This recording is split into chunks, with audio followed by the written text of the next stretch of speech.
some may distort. MGTOW. Hello everyone, and welcome to One Male. In this video, I will share how some feminists stride hard to bring down and spread misinformation to the general public about MGTOW. I will also share how threatened they are and what they did to the extremes to keep us from multiplying. So make sure to tune in, like, and subscribe to my channel for more videos like this in the future. We've all heard the lies that the woke mind police tell about how MGTOW are just bitter virgins who only complain about women and don't do anything to improve their lives. Same old lies. And everyone who says them thinks there's something new we've never heard before. We don't believe it, but, unfortunately, some people do. We don't go around knocking on doors like Jehovah's Witnesses do. When men see the system's flaws, they come to us for help. Don't worry about the lies. They may fool some men for a while, but millions of men can't help but notice when they see how unfair our dating and marriage system is and how hypocritical and hostile feminism is. Some may even be men who don't like MGTOW, but at some point they may change their minds. We can't help but notice that the lies presented against us don't match up with the truth, and the reality of dating doesn't match up with the fanciful rom-com fairy tales we've been taught. We don't even have to renounce the lies in the end. This is what reality does for us. This is what Ivan stated. So, if guys examine the realities of the dating market and make their own decisions based on what they observe, why did the mainstream media and feminists attack us and paint us negatively? Under the view of others, it is not about getting rid of our thoughts, but about keeping them in check, to keep things under control. Keep in mind that a slow and steady fall in childbearing rates is required to heat Western culture with immigration gradually. We would take up weapons against our oppressors if it happened too rapidly.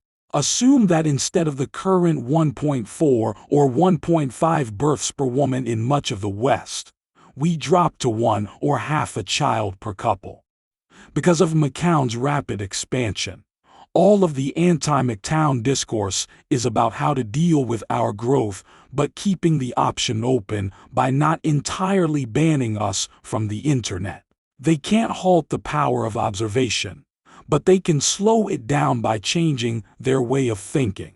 For example, it is considered impolite in the art of battle to press your opponent too hard. Give him notice so he doesn't fight you, beat you, and cause you to lose a lot of money.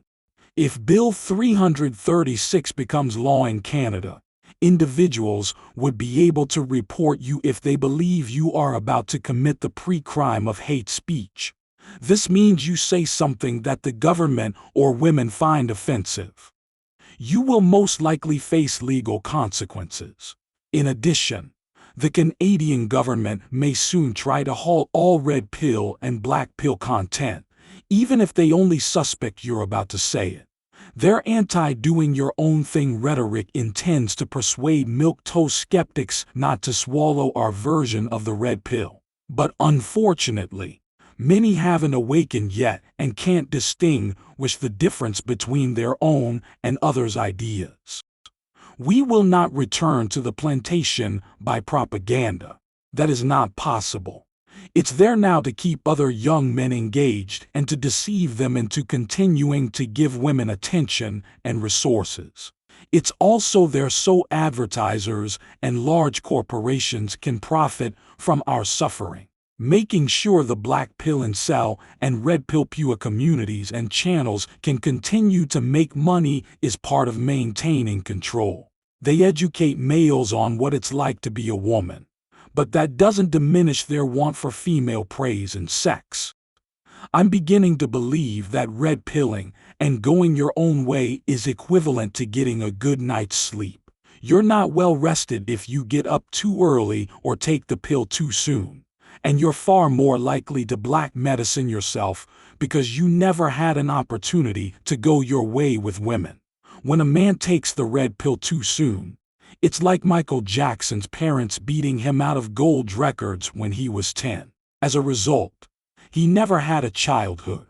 Instead, he spent the rest of his life as Peter Pan and even resided at the Neverland Ranch. The idea is to stifle our personal development as males and keep us unaware of how women work for as long as possible. This will support us in a state of stagnation. They realize they won't be able to capture every guy, but if they charge enough of us, they will be able to rob us of our most productive years. This is because a young free man has more time to accumulate wealth and resources and compete with the wealthy. Mainstream anti-MGTOW discourse, in my opinion, is all about class warfare. They want you to learn the truth about women when it is too late to change your life. Most roads lead to MGTOW, albeit some take longer than others. They want you to go the extra mile. Governments like Canada are increasingly attempting to close down the shorter roadways. This indicates we're getting too close to our target, so they'll need to put up a series of informative obstacles to keep us from moving on to the next stage of our lives too soon. The mainstream media is disintegrating and losing influence. It used to be enough to persuade some guys to believe the lies and postpone the day they discovered the truth about the red pill. However, because the elites cannot allow us to mature too quickly, they may attempt to silence voices. They've left the MGTOW option open for a few years, but if you look at the MGTOW search results on Google Trends, you'll notice that traffic has been relatively flat over the last year or two. This, however, conceals that channels such as Better Bachelor and Think Before You Sleep continue to red pill males without the acronym. I believe the individuals in control believe the concepts are dying because the term is getting less popular. On the contrary, our ideas are spreading in more insidious ways.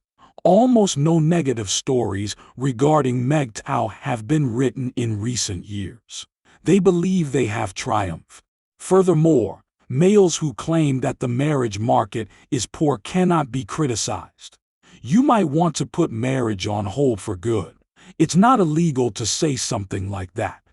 You can't prohibit such views through the legal system without becoming a dictator.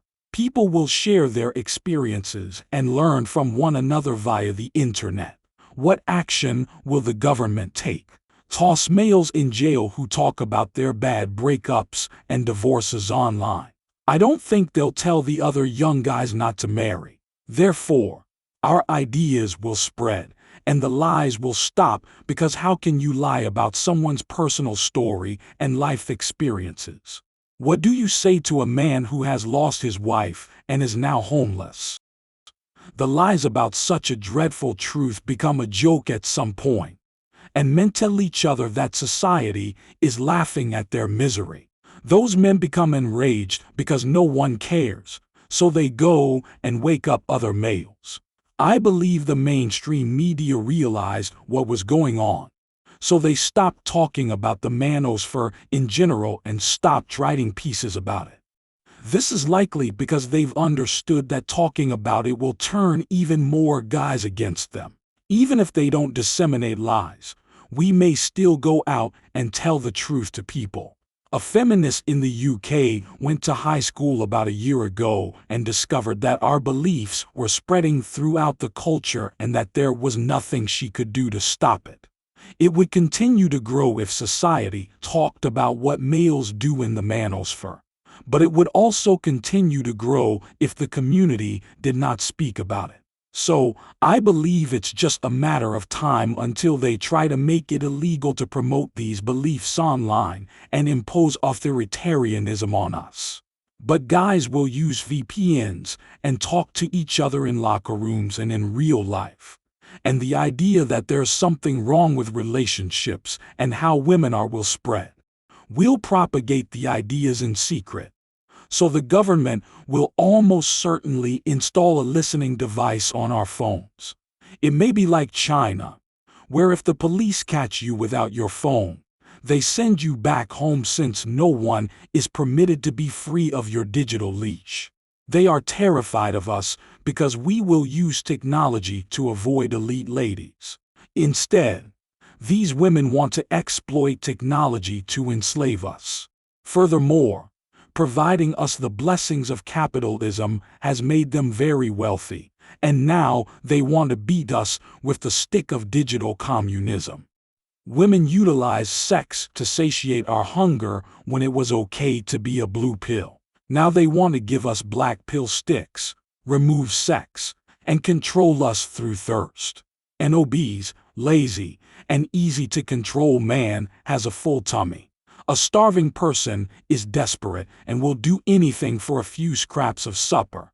But a man who has had enough to eat and is a healthy weight is pleased and incapable of control. First, they give us the illusion of freedom to control us. And now they'll take away our freedom of expression to prevent us. When it comes to choosing which ladies to chat to, avoid this type of woman. In my previous video, I shared an anonymous comment on goth ladies and discussed why some of them can be a huge turn-off and why doing so may really benefit you. Check out my previous video for more.